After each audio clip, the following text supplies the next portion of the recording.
In the future, running is illegal if you're rich. Luckily, Will reacted fast enough to stop in time. Otherwise, his overnight fortune would have been exposed.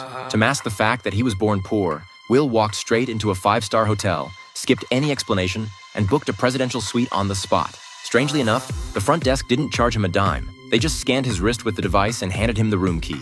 You see, in this future, money no longer exists. Instead, people pay with time. Everyone has a timer embedded in their arm. It's both currency and a countdown to death. The moment it hits 0, you drop dead on the spot. But if you've got enough time, you can live forever. Just 3 days ago, Will was a broke factory worker, barely scraping by on what he earned each day. The time he made was just enough to survive until tomorrow. The company routinely shorted him on overtime pay, and while it made his blood boil, he swallowed his anger. Because if he got fired, he wouldn't even have enough time left to find another job. Then one night, Will ran into a middle-aged man at a dance hall, and that's when the wheels of fate began to turn.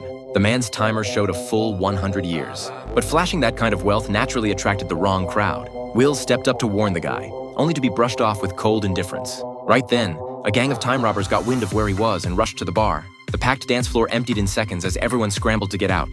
Even with thugs closing in, the rich man stayed perfectly calm. He even excused himself to use the restroom with his life on the line. Then out of nowhere, Will sprang from the shadows, took down the guards, and got the man out alive. Get him! The two of them tore through the streets, nearly getting caught several times before finally shaking off the robbers in an abandoned building. Seeing the rich man crack a smile, Will couldn't help but ask, why would someone like him come to the slums just to flaunt his wealth? The man let out a sigh. His beloved wife had recently died in an accident, and he had thousands of years sitting on his timer. The thought of spending eternity alone was more than he could bear, so he'd come to the ghetto to end it all. Will felt a wave of sympathy wash over him. But from the man, he also learned a brutal truth. In this world, 90% of all time is hoarded by the rich. They jack up prices in the poor districts and suppress wages, driving up the cost of living so people can never afford to stop and rest. That's the only way the wealthy can live forever in luxury.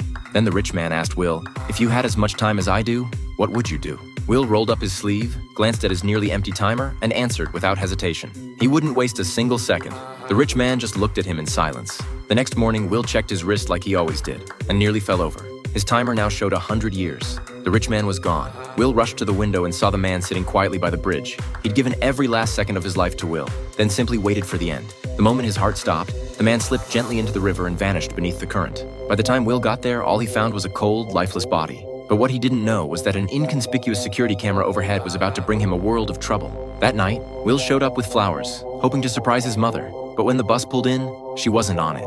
A sinking feeling hit him instantly, and he sprinted toward her workplace. Here's what had happened. When his mother got on the bus, the fare had suddenly jumped from 1 hour to 2. After paying her mortgage, she only had an hour and a half left, and walking home would take a full 2 hours. She was trapped. She begged the driver to let her ride and have her son cover the difference at the other end.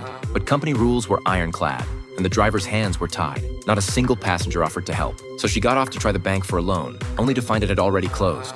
Her only option was to run. Half an hour later, mother and son were finally running toward each other. But her timer was down to 10 seconds. They both gave it everything they had. Will reached out to grab her, but he was 1 second too late. Just like that, the joy of his newfound fortune was obliterated, replaced by nothing but grief and rage. Will blamed it all on the rules the rich had written. He swore he'd take back everything they'd stolen. The next day, he gave 10 years to his best friend, then set off for the wealthy district without looking back. But before he even got there, reality slapped him in the face. Passing through just 3 security checkpoints cost him 2 full years. That's when it truly hit him. How impossibly hard it is for the poor to break through the class barrier. Will's plan for revenge was dead simple. Take their time. He headed straight for the biggest casino in the rich district. After a few small wins, he built up a bankroll of 250 years, which earned him an invite to the high-stakes tables. And who should he run into but the wealthiest banker in the district? The banker was carrying 9,000 years in pocket change. He could tell Will wasn't from around here and made a point of giving him a hard time. His opening bet was 50 years. Will didn't flinch. He matched it. The banker's daughter noticed her father had found a challenger and wandered over to watch. The banker was getting fired up. He threw in 2 more centuries, trying to scare Will into folding. But Will had already made peace with death. He shoved all his chips to the center, leaving himself just enough time to flip his cards.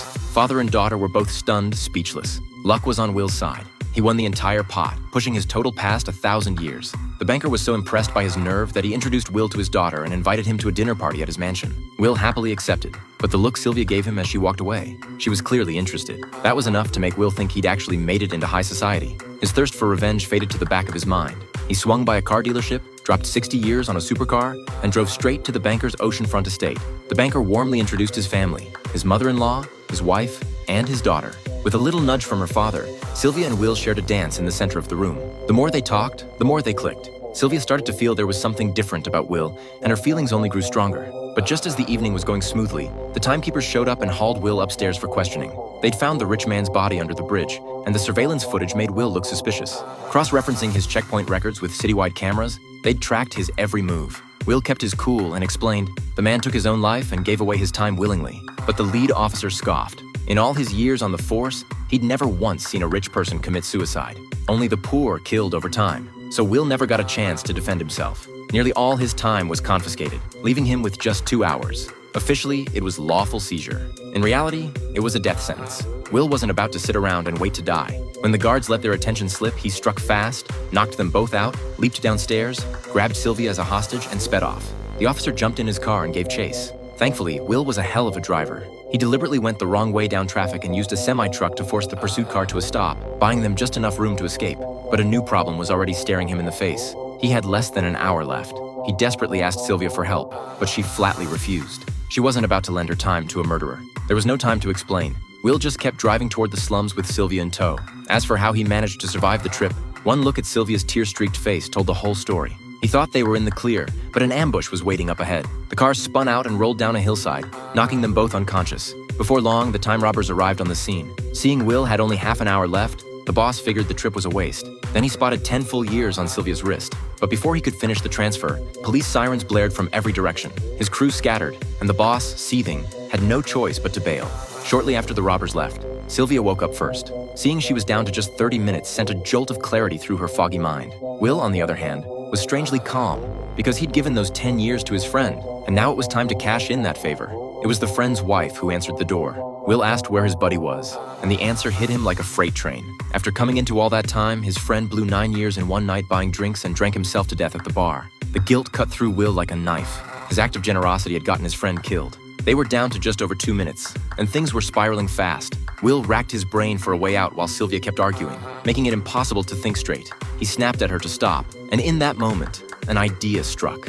He noticed the earrings Sylvia was wearing were real diamonds. He grabbed her hand and bolted for the nearest pawn shop. The owner saw they had less than a minute left and lowballed them. 2 days. They had no choice but to take it. But 2 days wasn't nearly enough. So Will decided to call the banker and demand a ransom for his daughter. The one who picked up, though, was the timekeeper. Unfazed by the threats thrown back at him, Will went big. 1,000 years. Delivered to a designated bank by noon the next day, or Sylvia was done for. For the banker, 1,000 years was pocket change. But he hesitated. He knew his daughter's personality all too well. Sylvia had already taken Will's side, and he was right. After everything they'd been through together, Sylvia had realized Will was innocent. Learning what happened to his mother opened her eyes to how cruel the system really was. But what truly pushed her over the edge was what her father did next. When noon came, the bank didn't send the money. It shut its doors early. Sylvia stared at the closed bank, and a hollow sense of betrayal washed over her. Will, not wanting to see her hurt, told her the police must have blocked her father from delivering the ransom. Then he decided to send her home while the streets were still crowded. To keep her safe from anyone who might follow, he handed her a gun. But just as Sylvia was on the phone tearing into her father for his heartlessness, the timekeeper crept up behind Will. He was about to be taken down, until Sylvia turned around just in time, saw what was happening, and pulled the trigger. The shot hit the officer and saved Will's life. They jumped into the officer's car and tore out of there, and with that, there was no going back. Worried the police car would draw too much attention, they carjacked a luxury vehicle in the wealthy district. The driver tried to stall when Will pulled the gun, but Sylvia fired a shot the very next second and made the point crystal clear. Convinced he was dealing with armed criminals, the terrified driver threw open the door and gave up his employer's location. The pair scored 10 years of time and swiped the lady's diamond earrings for good measure. You out.